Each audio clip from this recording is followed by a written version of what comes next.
Hello all you spacefaring cosmonauts, as always I am Cosmic, and today we're going to be taking a preview look at EVERSPACE, a single player space action roguelike that has just released in early access and is currently in development by Rockfish Games. Now Rockfish Games themselves are a development team that have previously worked on games solely in the AAA mobile games market, and this is going to be their first project that is coming to the PC. Now the game was originally kickstarted and is now currently in early access, like I've said.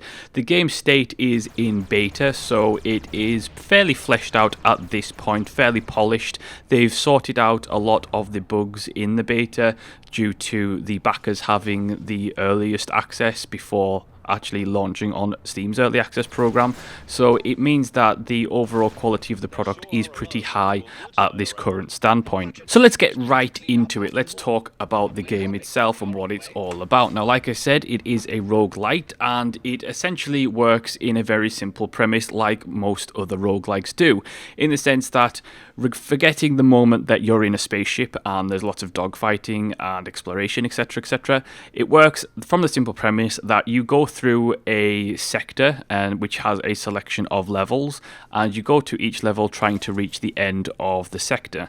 Now during that sector there's lots of different events that happens, and you will likely die the first several times, and every time you die the amount of money that you have collected keeps with you, and then you can spend that money on upgrades to your ship, which means that you are going to be better for the next run. EVERSPACE is quite a funny one, because when you think of roguelike, especially in today's market and what the genre means today, you often think about indie games or games that have a certain art style or a certain mechanical standpoint or mechanical design. You think of the games that 2D pixel art, that kind of thing.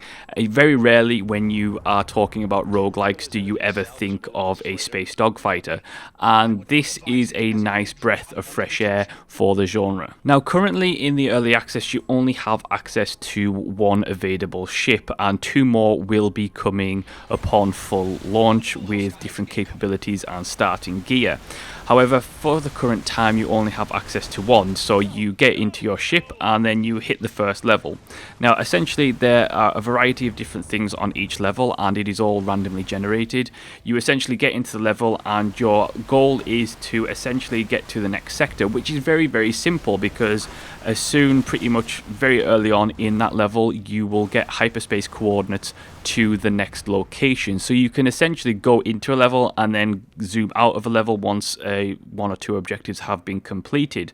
The difference is, however, that it will become more difficult to actually do that without engaging in any form of combat or getting away from enemies, because as the game progresses, enemies will target your location and then they will hyper jump in at your location, and you can't escape that easily without having to at least run away or destroy the enemy themselves. So like many other roguelikes, the objective is to obviously survive until the end. Now you can do this in a variety of ways. Now first you can mine resources to be able to get those resources in order to craft various things. So for example, once you run out of rockets, the only way to actually gain new rockets is to go and find mineable gas, mineable ore, that kind of thing, and then craft new rockets to refill your armory as you progress. You also unlock various different technologies that you can put into your ship, so you can switch out your weapons, switch out your shield generator, etc.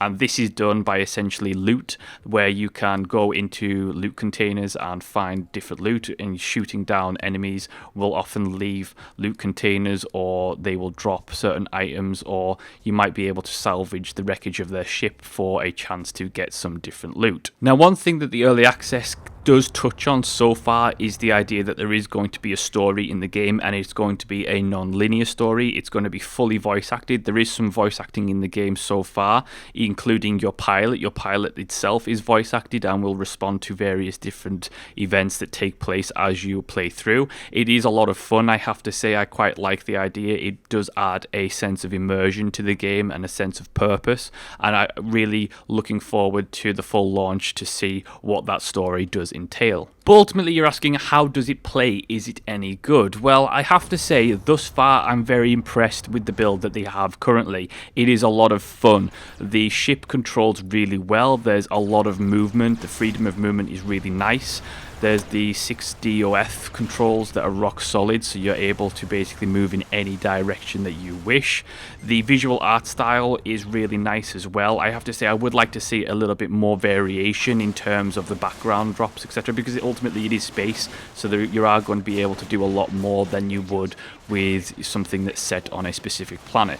The control system itself works really well. It's really intuitive. The keyboard and mouse for me works the best. You can use a controller, but I think ultimately in terms of accuracy, because when you are actually targeting enemies, you have to take in the vector into approach. So you're gonna, especially when you're using something like the Gatling gun, you're gonna have to shoot ahead, which the actual UI does help you with. It shows you where to shoot, that kind of thing. But ultimately, you're gonna have to be fairly accurate in order to defeat your enemies fairly quickly, because ultimately you can't take 100,000 hits. They are going to blow you away if you are not the better pilot. So mouse and keyboard for that kind of thing works best. Now ultimately, currently there is no VR support. VR support is going to be in the full launch for both the Vive and the Oculus Rift, which I have to say is going to be fairly a nice experience with the visual art style and the way that the game plays. It's going to be fairly immersive and you're going to be able to look around. Now for those people who want to play with the controller or don't like the first person viewpoint,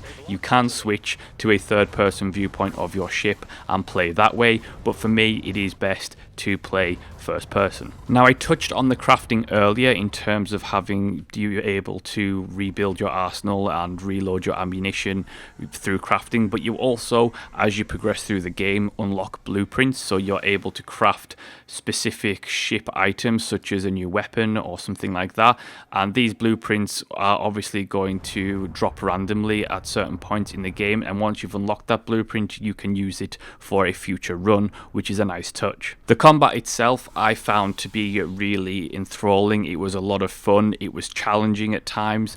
Obviously the difficulty progression is really good in this game, so as you progress through the sector you're going to find enemies that are more difficult to take down, and you're going to have to switch up your tactics because obviously no two ships are the same in terms of their armaments, etc, etc. So early on you're going to face pirates that they have the basic weaponry equipped and you're going to be able to easily sort them out fairly quickly, but then later on you're going to encounter space races that have higher technologically advanced weaponry that are ultimately going to be difficult to take down, and you're going to have to really think and engage them very carefully. It has always been my opinion that in terms of the roguelike genre, for something that wants to be a roguelike, they have to meet a certain criteria to really get that enjoyment out, because there's many roguelikes that just aren't fun, and there's various reasons for that.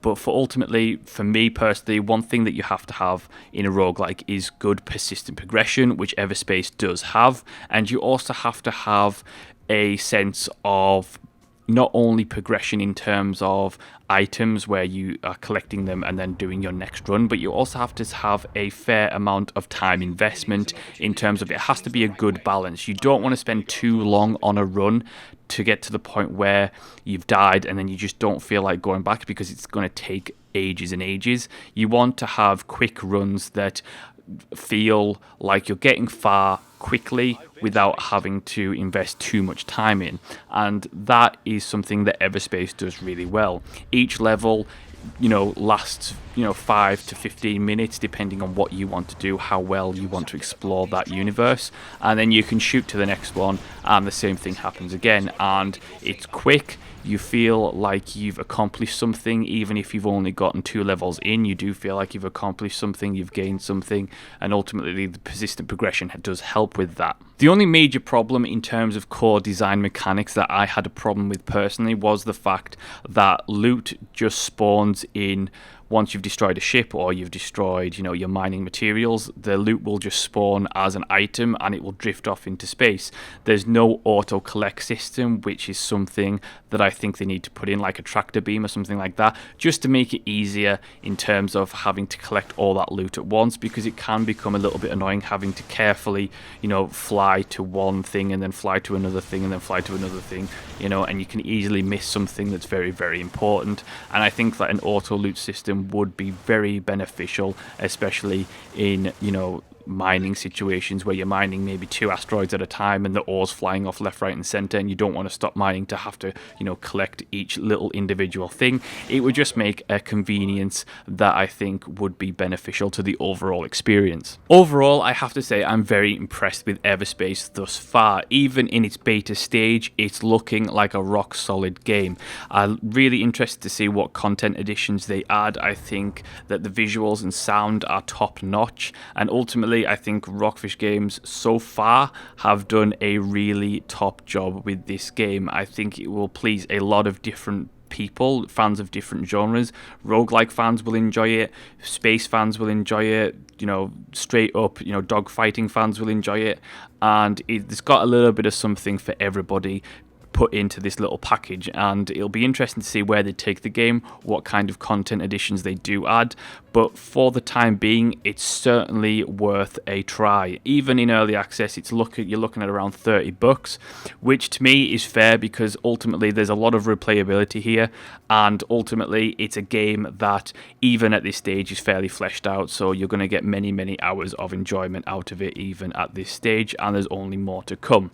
So that is my preview of EVERSPACE. Thank you so much for watching and listening. As always, like, subscribe and leave a comment, and I will see you next time.